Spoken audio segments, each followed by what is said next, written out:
हाय दोस्तों, एक नई वीडियो में फिर से आपका बहुत बहुत स्वागत है। दोस्तों आई होप आप सब घर पर सुरक्षित होंगे और ठीक ठाक होंगे और पढ़ाई कर रहे होंगे।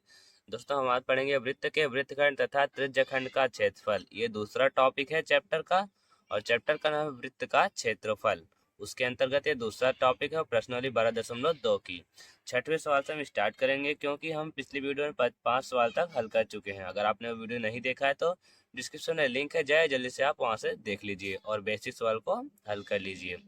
तो शुरू करने से पहले आप अगर हमारे चैनल पर नए हो तो प्लीज चैनल को सब्सक्राइब करके वीडियो को लाइक कर दीजिएगा और बेल आइकन को भी प्रेस कर दीजिएगा जिससे मेरी हर नई वीडियो की नोटिफिकेशन आप तक तुरंत पहुंच जाए। तो देखिएगा, छठवीं सवाल है, त्रिज्या 14 सेंटीमीटर वाले वृत्त के त्रिज्यखंड का क्षेत्रफल 24.5 पाई सेंटीमीटर स्क्वायर है। इस त्रिज्यखंड के संगत चाप की लंबाई ज्ञात कीजिए। तो चलिए स्टार्ट करते हैं। देखिएगा हमसे पूछा क्या गया है। आपको पहले बता दें कि यहाँ पर एक मान लेते हैं वृत्त है, तो आपको पता है केंद्र से परिधि तक की दूरी को क्या बोलते हैं, त्रिज्या बोलते हैं। जो कि हमारी त्रिज्या 14 सेंटीमीटर दी हुई है। ये हमारी 14 सेंटीमीटर दी हुई है। यहाँ से केंद्र से अगर हम एक और त्रिज्या बना देंगे तो ये वाला पार्ट जो हुआ, ये वाला पार्ट हमारा हुआ त्रिज्यखंड। तो छोटा वाला जो पार्ट होता है उसे त्रिज्यखंड बोलते हैं। जो बड़ा वाला पार्ट होता है उसे हम दीर्घ त्रिज्यखंड, छोटे वाले को लघु त्रिज्यखंड, बड़े वाले पार्ट को दीर्घ त्रिज्यखंड। तो हमें देखिएगा वृत्त के त्रिज्यखंड का क्षेत्रफल, मतलब एक इतना त्रिज्यखंड क्षेत्रफल दिया गया है। हमसे पूछा गया है संगत चाप की लंबाई। चाप की लंबाई मतलब अगर यहाँ से हम कोई केंद्र रखें, गोला प्रकार से चाप लगाते हैं तो यहाँ से यहाँ तक ऐसे एक आर्क बनेगा, मतलब चाप बनेगा। तो हमें इसी की लंबाई पता करनी है और हमें इसका क्षेत्रफल दिया हुआ है। तो हमें कोण भी नहीं पता, हम पहले कोण निकालेंगे। कैसे, पहले देखिएगा। दिया है त्रिज्या बराबर है हमारी 14 सेंटीमीटर के, ये हमें दिया हुआ है। और एक चीज दिया हुआ है, वृत्त के त्रिज्यखंड का क्षेत्रफल हमें दिया हुआ है। इसमें हमें निकालने की जरूरत नहीं है। त्रिज्यखंड का क्षेत्रफल, त्रिज्यखंड का क्षेत्रफल हमें दिया हुआ ये 24.5 पाई सेंटीमीटर स्क्वायर। तो त्रिज्यखंड का क्षेत्रफल, इसका फॉर्मूला आप सभी को पता है, होता हमारा थीटा बटे 360 अंश इंटू में क्या होता है हमारा पाई आर स्क्वायर। ये होता है हमारा त्रिज्यखंड का क्षेत्रफल बराबर 24.5 पाई सेंटीमीटर स्क्वायर। आप नहीं लिखेंगे, कैलकुलेशन करते टाइम ये सब नहीं लिखा जाता। अब देखिए यहाँ पर एक पाई है, इधर भी एक पाई है। पाई यहाँ भी गुणा में है, यहाँ भी गुणा में है, तो पाई से होगा ये पाई कैंसिल होगा। आर की वैल्यू देखिए हमें पता है 14 सेंटीमीटर पता है, तो इसकी वैल्यू भी आप रख दीजिए। सॉरी यहाँ 360 होना चाहिए, हम 366 लिख दिए। और थीटा बटे 360 अंश और गुणे में हुआ आर स्क्वायर का है, तो आर का मान हम 2 बार रखेंगे, मतलब 14 गुणे 14 रखेंगे बराबर ये हुआ 24.5 के। अब देखिएगा हमें थीटा की वैल्यू नहीं पता, हमें ये हिंट दिया हुआ था हमें त्रिज्यखंड का क्षेत्रफल थीटा निकालने के लिए ही। अगर हम थीटा का मान निकालेंगे इधर से तो बाकी साथ में जो जो भी है सब दूसरी तरफ जाएगा, सबका चिन्ह उल्टा हो जाएगा। तो ध्यान से देखिएगा ये पॉइंट, यहाँ देखिएगा 360 सबसे पहले ये भाग में था, तो जब भाग के दूसरी तरफ जाता है तो गुणा में हो जाता है, मतलब 360 इसके साथ हुआ। और देखिएगा ये दोनों गुणा में था, दूसरी तरफ जाएगा तो भाग में होगा। बात सबको समझ आई, पक्षांतर करना सबको आता है। अब देखिएगा एक अंक पे दशमलव लगा हुआ है, यहाँ पर एक जीरो है। अगर हम जिसका दोनों का गुणा करते हैं ये जीरो गायब होगा, कटेगा और यहाँ पर ये दशमलव हट जाएगा। तो हमारा पॉइंट क्या रहेगा 14.5 गुणे बचेगा इधर केवल 36, बट सॉरी दशमलव हट जाएगा। अब यहाँ पर दशमलव हम गुणा करें, दशमलव हट जाएगा, बटे 14 गुणे 14 ये आ जाएगा हमारा। अब ये 7 से कटेगा, 7 से 2 बार कटेगा और ये 3 और ये 5 35 कटेगा। फिर देखिए 7 से फिर से कटेगा, 7 से 2 बार और ये 7 से 5 बार कटेगा। 2 से कटेगा, ये 2 से ये 18 बार कटेगा, फिर 2 से ये 9 बार कटेगा। सब कुछ नीचे कट चुका है, ऊपर बचा हमारा 5 और इधर बचा 9। तो क्या बचा 5 बचा और 9, तो थीटा बराबर हमारा क्या आ जाएगा 45 अंश, राइट।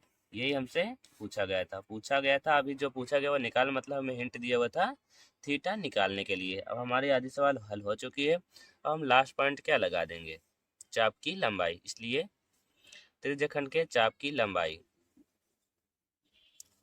चाप की लंबाई का फॉर्मूला क्या होता है, सबको पता है क्या होता है, थीटा बटे 360 इंटू में होता है 2 पाई r। यही होता है चाप की लंबाई का फॉर्मूला। तो थीटा का मान हमें मिल गया ये 45 अंश, तो 45 बटे में हो गया ये 360 अंश, फिर गुणे में 2 पाई r, मतलब 2 देखिएगा पाई की वैल्यू हम नहीं रखें। क्यों नहीं रखें, क्योंकि त्रिज्यखंड का क्षेत्रफल यहाँ पर पाई में ही हमें दिया गया था। तो सिंपल बात है, हम इधर पाई नहीं रखेंगे, हमारा आंसर जो आएगा वो भी पाई में लिखा रहेगा। तो इसलिए हम पाई की वैल्यू उधर नहीं रखेंगे। आप रख भी सकते हैं, डायरेक्ट आंसर आ सकता है, मतलब सही होगा, गलत नहीं होगा अगर पाई की वैल्यू रख देंगे, बट हम रख नहीं रहे इधर। आर की वैल्यू हमारे पास 14 है, तो आर स्क्वायर नहीं है, तो इसलिए हम एक ही बार लिखेंगे।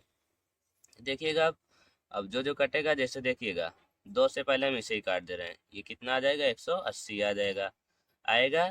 अभी ये 5 से कटेगा तो काट दीजिए, या फिर 5 9 बार कटेगा, ये 5 से यहाँ पर 3 और यहाँ पर आ जाएगा 6, फिर 9 से पूरा पूरा ये 4 बार कटेगा कटेगा। अब 4 से 14 कटेगा, 2 से कटेगी दोनों संख्या, 2 से और यहाँ पर 7, तो हमारा आंसर आ जाएगा क्या, 7 पाई बटे 2। ये हो जाएगा हमारा आंसर।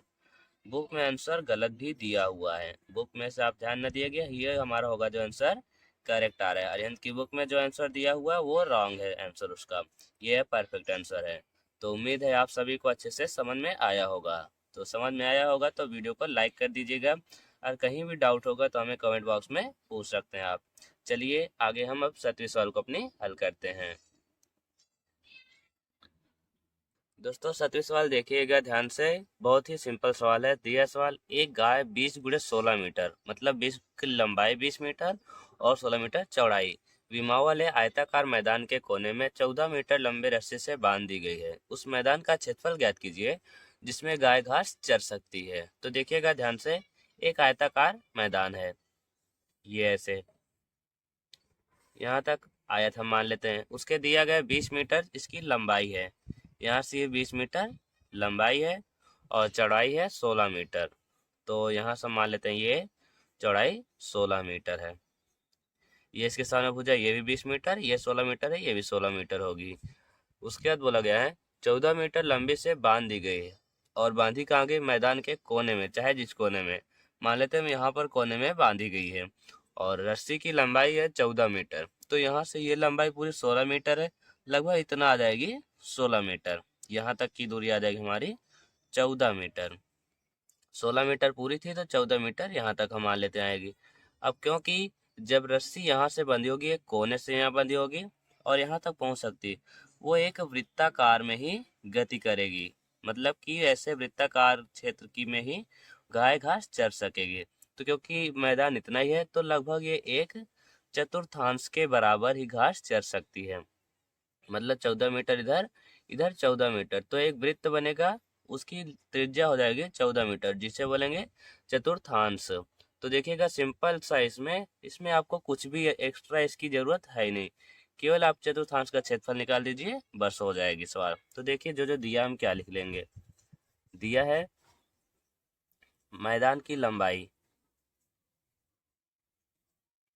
मैदान की लंबाई, बट इसकी कोई ज़रूरत नहीं, हम लिख दे रहे हैं, जो जो दिया हुआ है लिख दे रहे हैं। 16 मीटर है ये, सॉरी 20 मीटर लंबाई, 14 मीटर होगी वो 20 मीटर, और इसकी चौड़ाई होगी 16 मीटर, चौड़ाई है 16 मीटर।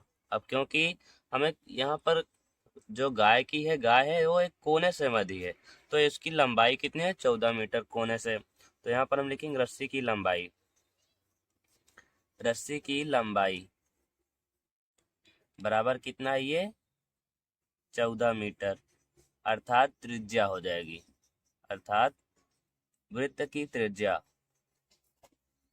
वृत्त की त्रिज्या, त्रिज्या को किससे डिनोट करते हैं, आर से, तो आर बराबर हो गई 14 मीटर।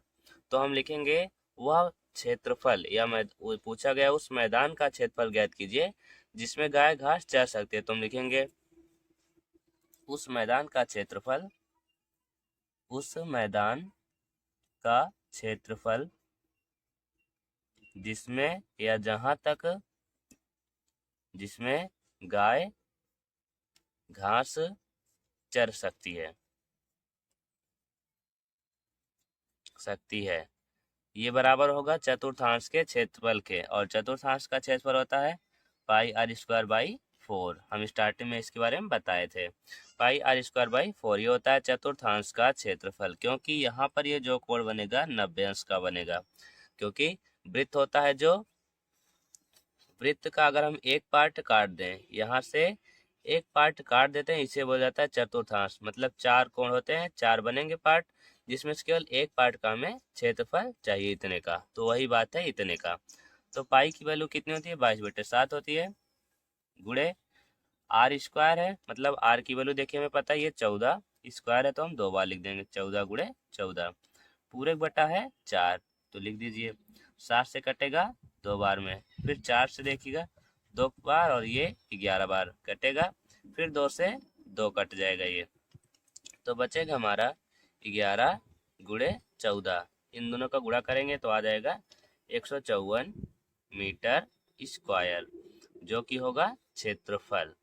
तो उम्मीद है कि सबको समझ में आया होगा अच्छे से। चलिए आगे बढ़ते हैं अब 8वें सवाल की ओर। दोस्तों अब 8वें सवाल देखिएगा हमारी है, त्रिज्या 14 सेंटीमीटर वाले एक वृत्त के एक वृत्त खंड का क्षेत्रफल ज्ञात कीजिए, जबकि उसके संगत त्रिज्य खंड का कोण 30 अंश है। तो देखिएगा पहले एक हम वृत्त बना लेते हैं, यहाँ से यहाँ तक एक है वृत्त, और वृत्त का यहाँ पर केंद्र मान लेते हैं O है, और त्रिज्या दी हुई 14 सेंटीमीटर मान लेते हैं, यहाँ से ये 14 सेंटीमीटर इसकी त्रिज्या है। और संगत त्रिज्य खंड हम मान लेते हैं, ये देखिए ये बन गया हमारा त्रिज्य खंड, और इसका कोण दिया हुआ है 30 अंश, मतलब ये कोण हमारा है 30 अंश। तो इसके संगत हमसे पूछा गया वृत्त खंड का क्षेत्रफल, तो मान लेते हैं ये वृत्त खंड यहाँ पर ये बन रहा है, ये छोटा वाला पार्ट हमारा, यही हमें निकालना है वृत्त खंड का क्षेत्रफल। उसके लिए हमें क्या करना होगा, इसे हम ए मान लेते हैं, इसे बी मान लेते हैं। सबसे पहले हम त्रिज्य खंड का क्षेत्रफल निकालेंगे, उसमें से हम त्रिभुज का क्षेत्रफल माइनस कर देंगे, तो हमारा आ जाएगा वृत्त खंड का क्षेत्रफल। तो चलिए स्टार्ट करते हैं। दिया हुआ हमारा दिया है त्रिज्या बराबर है 14 सेंटीमीटर, त्रिज्या आर बराबर 14 सेंटीमीटर, और कोण मतलब थीटा, थीटा बराबर 30 अंश दिया हुआ है हमें। अब देखिएगा हम निकालेंगे त्रिज्य खंड का क्षेत्रफल। त्रिज्य खंड का क्षेत्रफल, इसका फॉर्मूला सभी को पता है, थीटा बटे 360 अंश गुणे पाई आर स्क्वायर, यही होता है। और थीटा का मान भी पता है हमें, 30 अंश है यहाँ पर, 30 अंश बटे 360 अंश, और गुणे में पाई आर स्क्वायर है, तो पाई की वैल्यू होती है 22/7, गुणे आर की वैल्यू 14 है, तो 2 बार रख दीजिए, हो गया आर स्क्वायर यहाँ पर 14। अब देखिएगा 1 0 से 1 0 कैंसिल हुआ, ये 3 से कटेगा, ये 12 बार में कटेगा, 7 से 2 बार में ये भी कैंसिल हुआ, 2 से ये 6 बार, और ये 11 बार कैंसिल हुआ। अभी देखिए 2 से 3 बार में, और ये 2 कटा, अब कोई नहीं कटेगा, तो 14 और 11 का गुणा कर दीजिए, तो गुणा करने पर यह आएगा 154, और 154 आया, उसमें बटे बचा हमारा नीचे 3, 154 सॉरी 54, और इसमें हमें भाग करना है 3 से। तो जब आप भाग करेंगे 3 से 149 में, तो ये आ जाएगा 51.3 और सेंटीमीटर स्क्वायर, ये हुआ हमारा त्रिज्यखंड का क्षेत्रफल।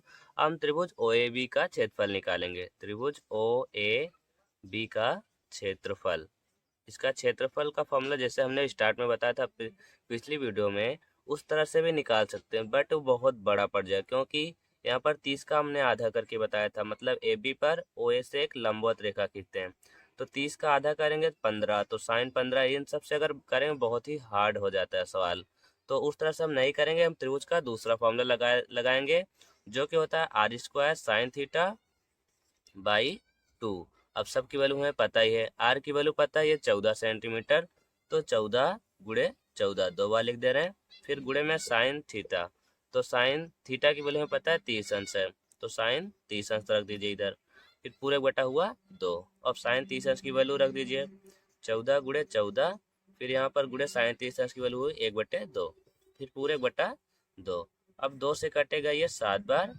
और 2 से ये भी कटेगा 7 बार। नीचे का सब कुछ कट चुका, हमारा बचा 7 और 7। 7 और 7 का गुणा करेंगे आ जाएगा 49। अब देखिएगा हमें लास्ट स्टेप हमारा है वृत्तखंड का क्षेत्रफल, मतलब इसका क्षेत्रफल हम लिखेंगे, इसलिए वृत्तखंड का क्षेत्रफल। वृत्तखंड का क्षेत्रफल हमारा हो जाएगा त्रिज्यखंड पूरे का क्षेत्रफल, जितना हमने ये निकाला त्रिज्यखंड का क्षेत्रफल, त्रिज्यखंड का क्षेत्रफल, इतने में से हम माइनस कर देंगे त्रिभुज का क्षेत्रफल, त्रिभुज ओ ए बी का क्षेत्रफल, ओ ए बी का क्षेत्रफल। बात समझ में आ रही है? उसके बाद देखिए त्रिज्यखंड का क्षेत्रफल हमारा आए ये 51.3 सेंटीमीटर, फिर माइनस हो रहा हमारा ये 49 माइनस कर रहे हैं, इतना हम 49 माइनस कर रहे हैं, तो इसे माइनस करने पर आएगा 2.3, तो आ जाएगा 2.3 सेंटीमीटर स्क्वायर, जो कि हो जाएगा हमारा आंसर। आई होप आप सभी को समझ में आया होगा। किसी भी को भी कहीं भी प्रॉब्लम होगी हम कमेंट बॉक्स में पूछ सकता है। तो चलिए आगे बढ़ते हैं, 9वें सवाल को हल करते हैं। दोस्तों 9वें सवाल देखिएगा, थोड़ी बड़ी जरूर है, बट आप वीडियो पर बने रहिएगा, स्किप मत करिएगा, नहीं तो आपको समझ नहीं आएगी सवाल ये वाली। सवाल है 20 सेंटीमीटर त्रिज्या वाले एक वृत्त की जीवा केंद्र पर 90 अंश का कोण बनाती है, वृत्त के संगत दीर्घ वृत्तखंड का क्षेत्रफल ज्ञात कीजिए। तो समझ लिए पहले क्या क्या चीज हमें निकालना है।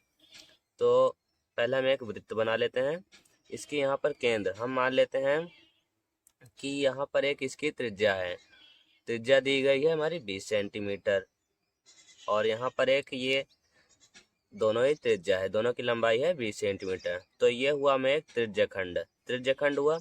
इसमें अगर हम यहाँ से एक लाइन मतलब एक वृत्त को काट देंगे तो ये वाला पार्ट हमारा हुआ ये छोटा वाला, और यहाँ से ये पूरा यहाँ तक की ऊपर वाला पार्ट हुआ हमारा वृत्तखंड, और ये भी वृत्तखंड। छोटे वाले पार्ट को लघु वृत्तखंड और बड़े वाले पार्ट को दीर्घ वृत्तखंड बोलेंगे।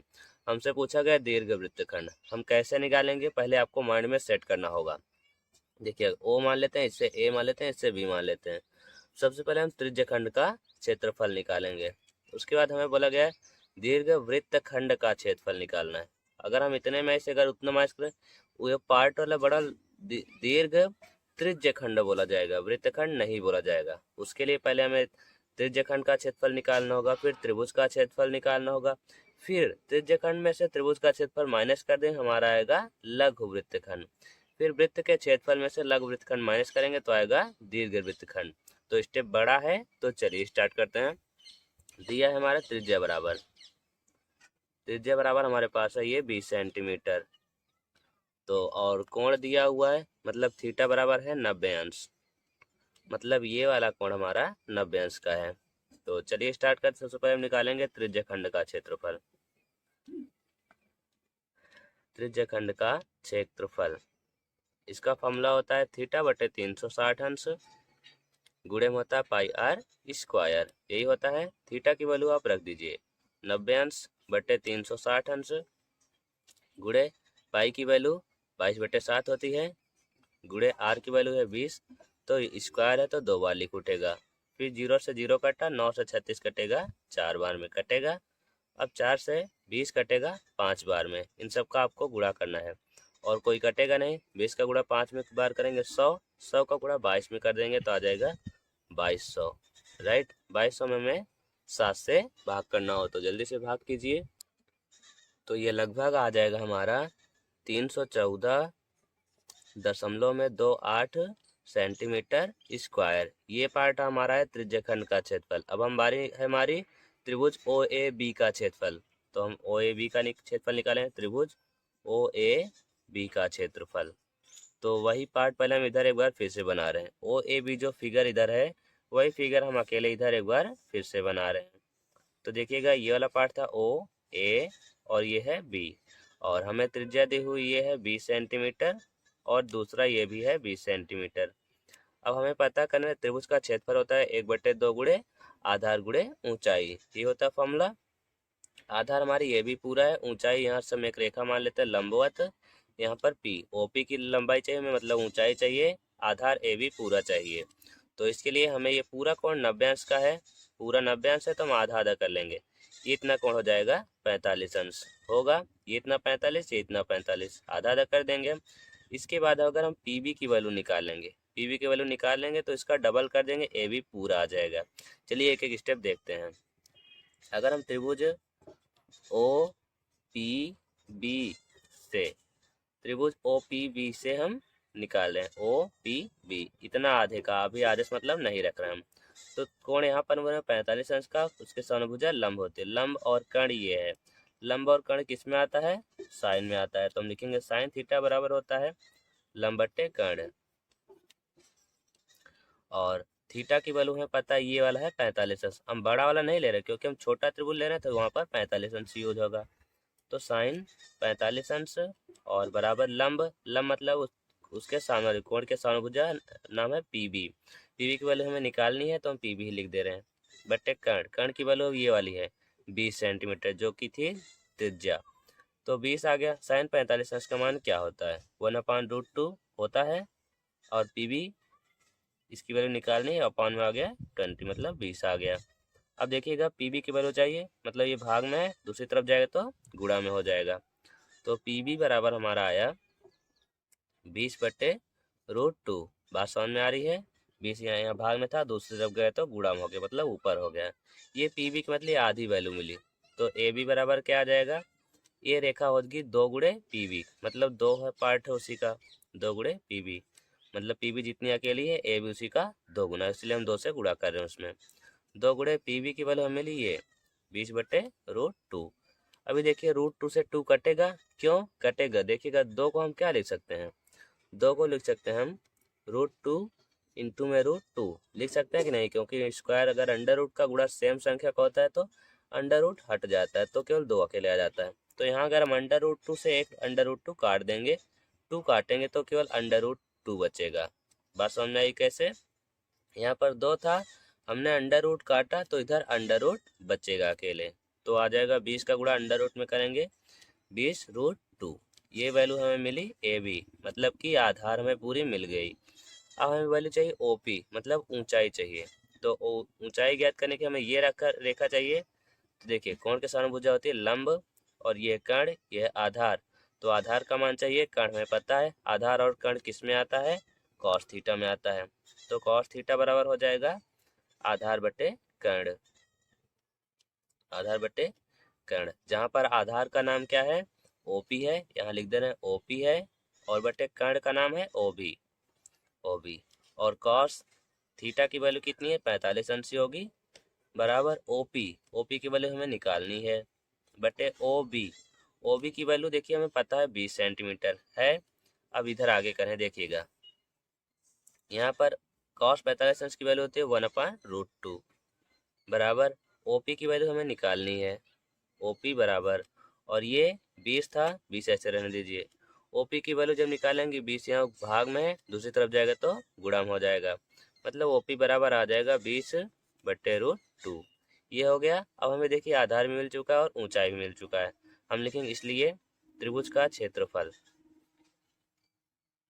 त्रिभुज का क्षेत्रफल बराबर क्या होता है, ये यहाँ पर लिख रहे हैं 1/2 गुणे आधार और गुणे होता है ऊंचाई के, होता है यही बात। तो इसमें देखिए हमें आधार की वैल्यू मतलब ओपी थी, आधार ये पूरा ए बी था, तो ए बी की वैल्यू हमें कहाँ मिली, ये मिली है 20√2। तो 1/2 गुणे 20√2 और गुणे ऊंचाई, ऊंचाई की वैल्यू हमें ये मिली 20√2, 20/√2 यही है। अभी देखिए √2 से √2 हुआ कैंसिल, 2 से 20 कटेगा 10 बार में, तो 20 और 10 का गुणा करेंगे तो क्या आ जाएगा 200 और सेंटीमीटर स्क्वायर। ये आ गया हमारा त्रिभुज का क्षेत्रफल। अब हमें चाहिए लघु वृत्तखंड का क्षेत्रफल, हम पहले निकालेंगे। तो ध्यान से देखिएगा, लघु वृत्तखंड का क्षेत्रफल, लघु वृत्तखंड का क्षेत्रफल, क्षेत्रफल बराबर क्या होगा, त्रिज्यखंड का क्षेत्रफल माइनस त्रिभुज का क्षेत्रफल। इधर लिख रहे हैं बराबर त्रिज्यखंड का क्षेत्रफल, त्रिज्यखंड का क्षेत्रफल, फिर माइनस त्रिभुज का क्षेत्रफल, त्रिभुज का क्षेत्रफल। हमारे पास जगह थोड़ी कम है इसलिए हमें पास पास लिखना पड़ रहा है। तो त्रिज्यखंड का क्षेत्रफल हमारे पास क्या आया अभी? त्रिज्यखंड का क्षेत्रफल ये लिखा हुआ है हमारा है 314.28। उसमें से माइनस करना है त्रिभुज का क्षेत्रफल मतलब 200। तो 314 में से 200 माइनस कर देंगे तो हमारा बचेगा क्या है 114.28 सेंटीमीटर स्क्वायर। ये हो गया हमारा किसका? लघु वृत्तखंड का क्षेत्रफल। हमें वैल्यू चाहिए किसकी? दीर्घ वृत्तखंड का क्षेत्रफल। तो हम चलिए यहाँ से लिख रहे हैं अभी, देखिएगा ध्यान से।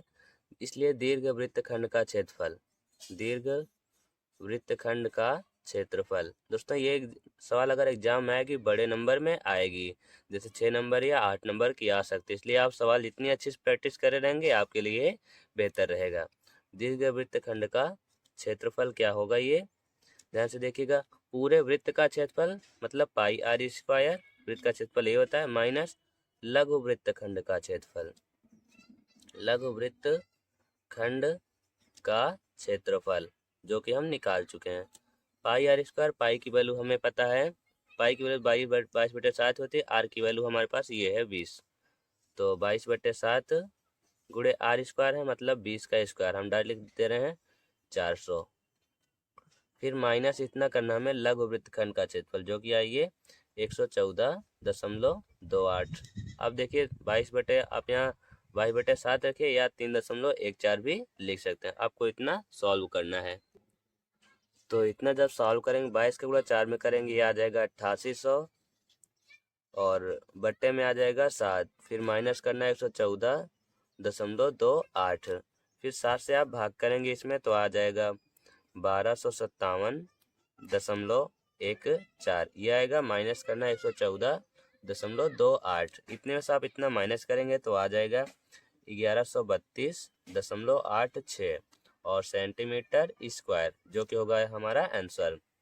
दोस्तों अगर आपकी बुक में आंसर गलत आ रहा हो या फिर देखिए अगर आपका आंसर थोड़ा सा चेंज भी आ रहा है तो वो सही है सवाल। क्यों? अगर देखिए 22/7 आप रखते हैं, पाई की वैल्यू 22/7 रखते हैं तो कहीं ना कहीं आपका चेंजिंग आएगा ही आएगा। अगर आप पाई रखते हैं पर तभी दूसरा आंसर आ सकता है, या फिर आप 3.14 रखते हैं तो भी आंसर आपका दोस्तों डिफरेंट आ सकता है। बट वो लगभग सेम ही आएगा हर सवाल करने के बाद। तो चलिए हमारी एक लास्ट सवाल बची, हम वो भी हल कर लेते हैं। दोस्तों आइए अब 10वें सवाल को हल करते हैं। पहले क्या कहा जा रहा है सवाल में? 10 सेंटीमीटर लंबाई की एक जीवा वृत्त में खींची गई है जिसकी त्रिज्या √50 सेंटीमीटर है। वृत्तखंड का क्षेत्रफल ज्ञात कीजिए। मतलब एक वृत्त है जिसमें एक जीवा खींची है, जीवा की लंबाई दी हुई है 10 सेंटीमीटर। ये सवाल थोड़ी सी डिफरेंट आ गई है। तो 10 सेंटीमीटर है जीवा की लंबाई है, ये मान लेते हैं जीवा ए बी है और दिया हुआ है जिसकी त्रिज्या √50 सेंटीमीटर। मतलब यहाँ से वृत्त के केंद्र से यहाँ तक की त्रिज्या ये √50 सेंटीमीटर है। राइट, हम मान लेते हैं केंद्र ओ है। अभी देखिएगा अगर हमसे पूछा गया वृत्तखंड का क्षेत्रफल, ये वृत्तखंड का क्षेत्रफल मतलब ये वाला पार्ट हमसे पूछा गया, तो हम ये कैसे निकालें पहले आप ध्यान से समझिएगा। इसमें हमें ज्ञात करने के लिए कोण भी नहीं दिया हुआ है कि अगर हम वृत्तखंड का फॉर्मूला अगर मतलब निकालना चाहें तो हमें कोण का थीटा का मान भी नहीं दिया हुआ है। तो हमें सबसे पहले चेक करना है थीटा का मान कैसे बनेगा। आप देख सकते हैं कि हमारी जीवा दी गई है और यहाँ पर ये कोण है, मतलब कि ये त्रिभुज जो हमारा जैसे बना है ये पहले हम चेक करेंगे कहीं समकोण तो नहीं है, कहीं ऐसा तो नहीं है। बात है बन सकती है कि नहीं? ये वाली तिरछी रेखा ये वाली है, ये दोनों ऐसे हैं, तो हमें चेक करना पहले समकोण त्रिभुज है या नहीं। अगर समकोण त्रिभुज होगा तो थीटा का मान 90 अंश फिक्स होगा, तो हमें पहले चेक करना होगा। तो यहाँ पर ये √50 सेंटीमीटर दोनों है। सबसे पहले हमें दिया क्या है? जीवा की हमें लंबाई दी हुई है। जीवा की लंबाई कितनी सेंटीमीटर है? 10 सेंटीमीटर। और बात दी गई हमें त्रिज्या दी हुई है। त्रिज्या दी हुई है हमारे पास √50 सेंटीमीटर, √50 सेंटीमीटर। वृत्तखंड का क्षेत्रफल चाहिए, पहले हम चेक करेंगे पाइथागोरस प्रमेय से। ये हम हल नहीं करिए, चेक कर रहे हैं, मतलब कि हम इसका थीटा का मान ज्ञात करने के लिए हम एक रूल लगा रहे हैं पाइथागोरस प्रमेय से। तो देखिएगा पाइथागोरस प्रमेय होता है कर्ण का स्क्वायर मतलब कर्ण वाला रेखा का नाम मान क्या होगा, देखिएगा तिरछी रेखा ए बी है, यहाँ पर ए मान लेते हैं, यहाँ बी है और ये है ओ। कर्ण वाली रेखा का नाम ए बी है, तो यहाँ पर हो जाएगा ए बी का स्क्वायर बराबर, एक होता है लंब, एक हो जाएगा आधार, ओ ए का स्क्वायर और प्लस होगा आधार मतलब ओ बी का स्क्वायर। बात समझ में आ रही है। ओ ए बी का मान, ए बी का मान देखिए हमें पता है 10 सेंटीमीटर है, 10 सेंटीमीटर। और ओ ए का मान भी पता है अंडर रूट 50 है, अंडर रूट 50 का स्क्वायर और प्लस ओ बी का मान भी पता है अंडर रूट 50 है, अंडर रूट 50 का स्क्वायर। देखिएगा 10 का स्क्वायर होता है 100 और बराबर ये अंडर रूट का स्क्वायर अगर हम करते हैं अंडर रूट हट जाता है, संख्या वही आ जाती है और इसमें भी आ जाएगा 50, तो 100 अब बराबर हो गया ये 100, मतलब दोनों बराबर है, मतलब ये जो हमें भुजाएं दी गई ये एक पाइथागोरस प्रमेय के आधार पर एक समकोण त्रिभुज है बन रहा है। अगर ये दोनों बराबर नहीं आता तो मतलब ये समकोण त्रिभुज ना होता। हम क्या लिखेंगे, क्योंकि पाइथागोरस प्रमेय से, क्योंकि पाइथागोरस प्रमेय से हमें क्या प्राप्त हुआ, हमें प्राप्त हुआ ए बी स्क्वायर बराबर O A square plus O B square, मतलब ये दोनों पक्ष बराबर हैं, इसलिए हमारा कोण ए ओ बी, कोण ए ओ बी बराबर कितना हो जाएगा, 90 अंश हो जाएगा। बात समझ में आ गई। अब चलिए देखिएगा हम क्या करेंगे, हमारा लास्ट हम स्टेप लगाते तब वृत्तखंड का क्षेत्रफल हमारा क्या होगा, वृत्तखंड का क्षेत्रफल। अगर हमें वृत्तखंड का क्षेत्रफल चाहिए पहले हमें त्रिज्यखंड का क्षेत्रफल पता होना चाहिए, मतलब त्रिज्यखंड का क्षेत्रफल,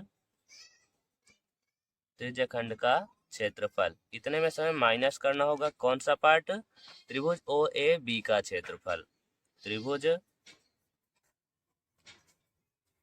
ओ ए बी का क्षेत्रफल। तो त्रिज्यखंड का क्षेत्रफल होता है थीटा बटे 360 अंश और गुणे पाई आर स्क्वायर होता है, फिर माइनस त्रिभुज ओ ए बी का क्षेत्रफल, त्रिभुज का क्षेत्रफल होता है 1/2 गुणे आधार गुणे ऊंचाई। क्योंकि ये समकोण त्रिभुज है इसलिए हमें जैसे बताया हुए पिछली सवाल में हम किया उस तरह निकालने की जरूरत नहीं। ये वाली ओ बी का मान हो जाएगा आधार और ओ ए हो जाएगी हमारी ऊंचाई। तो थीटा का मान पता हमारे 90 अंश है बटे 360 अंश और गुणे पाई की वैल्यू आप रख दीजिए 22/7 होती है और गुणे आर की वैल्यू, आर की वैल्यू देखिए हमें पता है त्रिज्या अंडर रूट 50 सेंटीमीटर स्क्वायर है, तो अंडर रूट 50 का स्क्वायर लिख दे रहे हैं, फिर माइनस करना 1/2 गुणे आधार और ऊंचाई, हमने आपको बताया दोनों अंडर रूट 50 है, तो अंडर रूट 50 गुणे हो जाएगा अंडर रूट 50 के।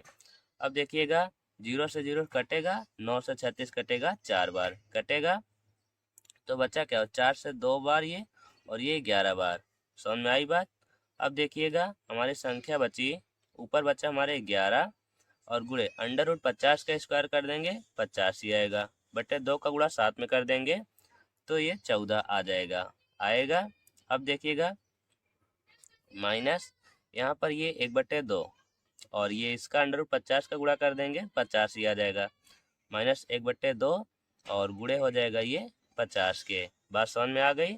अब देखिएगा 50 बचा इधर और 11 बचा, तो अभी 14 से कटेगा ये कुछ, तो 2 से काट देते हैं 7 बार और 2 से 25 बार कट रहा था तो हम काट देंगे, तो जितना कठिन हम मतलब काट देंगे उतना ही हमारा आसान हो जाएगा। तो देखिएगा आगे का पार्ट हम इधर कर रहे हैं, हमारा ऊपर बचा 11 गुणे 25 और 11 गुणा 25 में करेंगे तो 275 आ जाएगा, फिर उसमें से बटे में हुआ 7, फिर माइनस हमारा 2 से 50 भी कटेगा 25 बार में कटेगा, फिर माइनस आ गया 25, भिन्न करना आप सभी को आता है, फिर 275, फिर यहाँ पर आ जाएगा 7 क्योंकि 7 और 1 का सेम करेंगे 7 ही आ जाएगा, हर हमारा सेम है तो अंश वही आ जाएगा, फिर माइनस 7 का गुणा 25 में हो जाएगा होगा, तो 7 का गुणा 25 में आ जाएगा, हो जाएगा 175, 275 में से 175 माइनस कर देंगे तो बचेगा केवल ये 100/7, जो कि अगर 7 से भाग करेंगे तो आ जाएगा ये 14.28 सेंटीमीटर स्क्वायर। तो आंसर हमारा आ गया है। तो आई होप आप सभी को समझ आया होगा। किसी को डाउट होगा तो आप कमेंट बॉक्स में हमसे पूछ सकते हैं। दोस्तों हमारा ये एक्सरसाइज पूरी तरह से ख़त्म हो चुकी है। अब आगे की वीडियो में अगली एक्सरसाइज को सॉल्व करेंगे। तो अभी तक अगर आपने हमारे चैनल सब्सक्राइब नहीं किया तो अभी सब्सक्राइब कर लीजिए, क्योंकि ऐसे ही कॉन्टेंट्स हमारे चैनल पर डेली मिलते रहेंगे। चलिए मिलेंगे नेक्स्ट वीडियो में, तब तक के लिए जय हिंद।